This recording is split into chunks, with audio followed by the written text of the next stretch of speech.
durante la noche sin que los ladrones pudieran tocarlos. Ahora, la plomería de las casas recién sucedieron 20 siglos delante de ellos.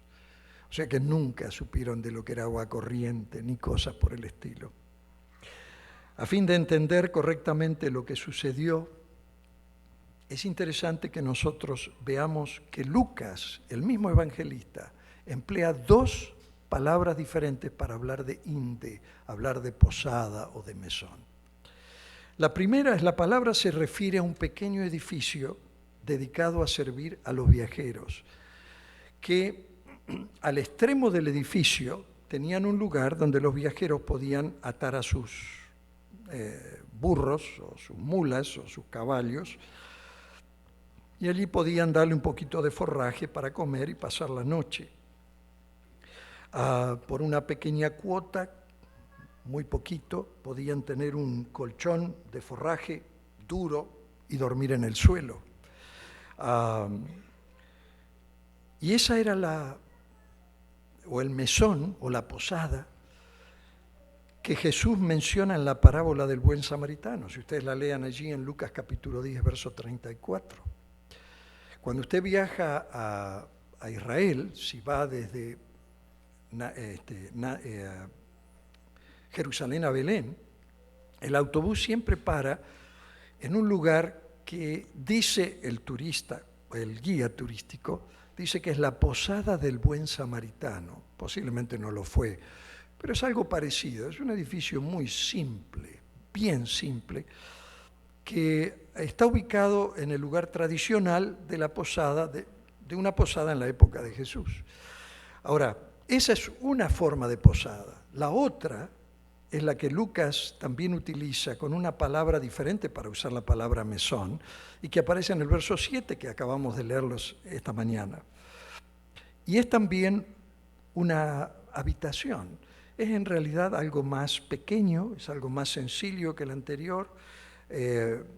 Generalmente los animales no tienen un lugar allí donde, sino sencillamente los tenían en una especie de cuevas en la ladera de la montaña, al aire libre prácticamente, donde de alguna manera se resguardaban y estaban allí para pasar la noche.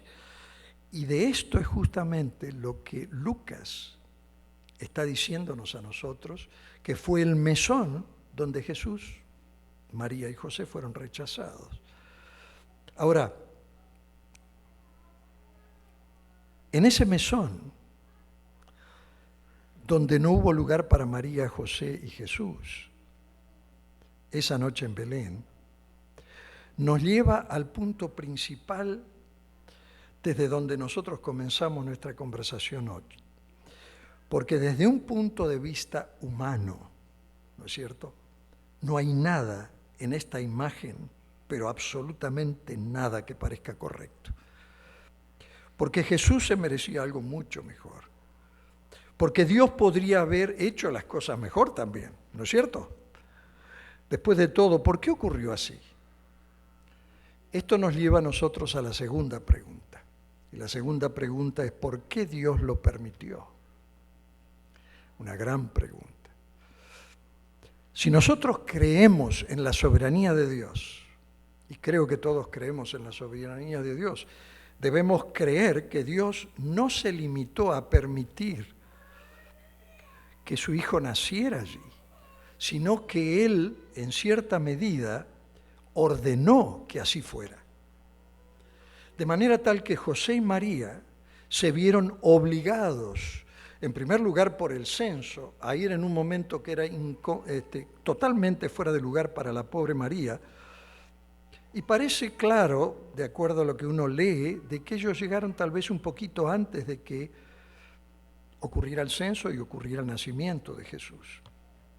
El viaje en sí tiene que haber sido muy difícil, tiene que haber sido muy peligroso también. Viajaron despacio, justamente por la condición del embarazo de María. Por lo tanto, llegaron a Belén, vio a su hijo, al mundo de esta manera. ¿Por qué?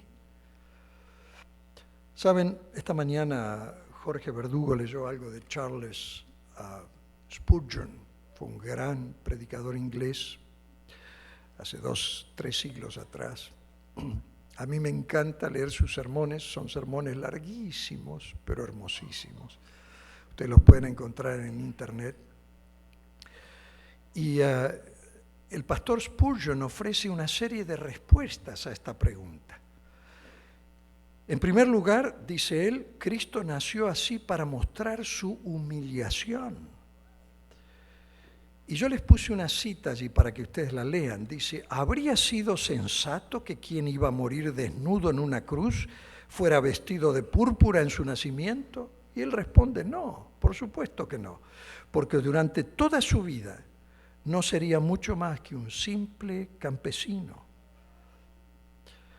En segundo lugar, dice Spurgeon, los pobres y los marginados supieron que Jesús fue uno de ellos por la forma en que él nació.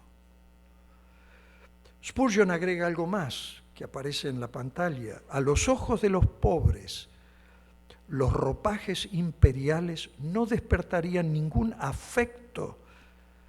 Un hombre vestido en el atuendo de ellos atraería su confianza. Saben, Spurgeon señala que los mejores comandantes son los que tienen ese toque especial de sentido común, de quienes no temen mezclarse con los soldados allí en el frente, en la lucha de batalla, quienes no se avergüenzan de ensuciarse las manos en las trincheras de la guerra, que cuando los soldados salen y ven que su jefe va con ellos, caminando con ellos, ellos son capaces de ir hasta el fin del mundo. Los pobres de la tierra, dice Spurgeon, sabían que en Jesús tenían un amigo que se preocupaba por ellos. En tercer lugar, dice Spurgeon, nació así para que los humildes pudieran sentirse invitados a venir a Él. La manera misma de su nacimiento fue una invitación a todos los rechazados, a todos los abusados, a todos los maltratados, a todos los olvidados, quienes podían acudir a Él por sanidad. De Él se dijo, Él come y bebe con los publicanos y con los pecadores. De Él se dijo, este hombre recibe a los pecadores y come con Él. Y aún siendo un bebé, mis hermanos, aún siendo un bebé, por haber sido colocado en un pesebre, fue declarado como amigo de los pecadores.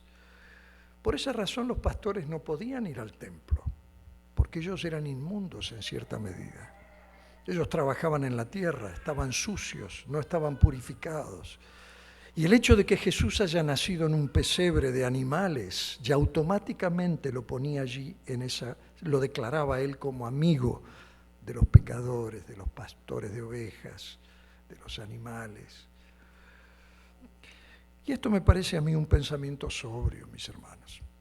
¿Saben? Porque el hecho de que no había sitio en el mesón resulta más o mucho más complejo que un simple detalle que se pasó por allí. En efecto, fue fundamental para demostrarnos a nosotros cuál era la verdadera identidad de Dios. ¿Podríamos nosotros encontrar en este elemento algo que presagiara la muerte de Jesús? Yo sí encuentro. ¿Saben por qué? Porque posiblemente la cruz más pesada que un niño puede cargar es la de haber experimentado el rechazo y el haber nacido en el comedero de animales, símbolo de extrema pobreza y de total indiferencia y rechazo de la gente.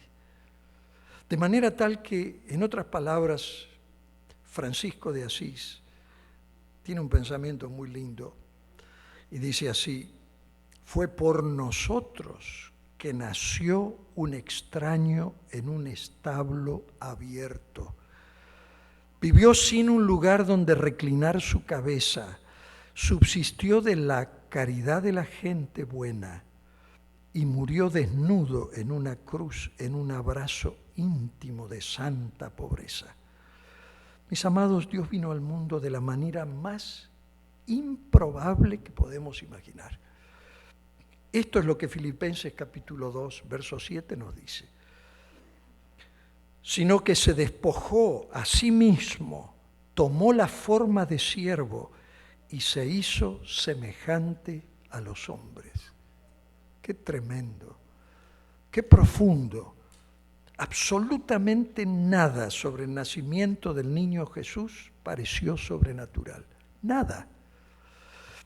Si hubiéramos estado allí nosotros, si no hubiéramos tenido otro tipo de información como tenemos ahora, ese nacimiento habría sido para nosotros el simple nacimiento de un niño pobre, hijo de padres pobres, que nació. Nada más. Ninguna de las circunstancias externas indicaba de que él había venido del cielo, que era Dios en la tierra, nada de eso.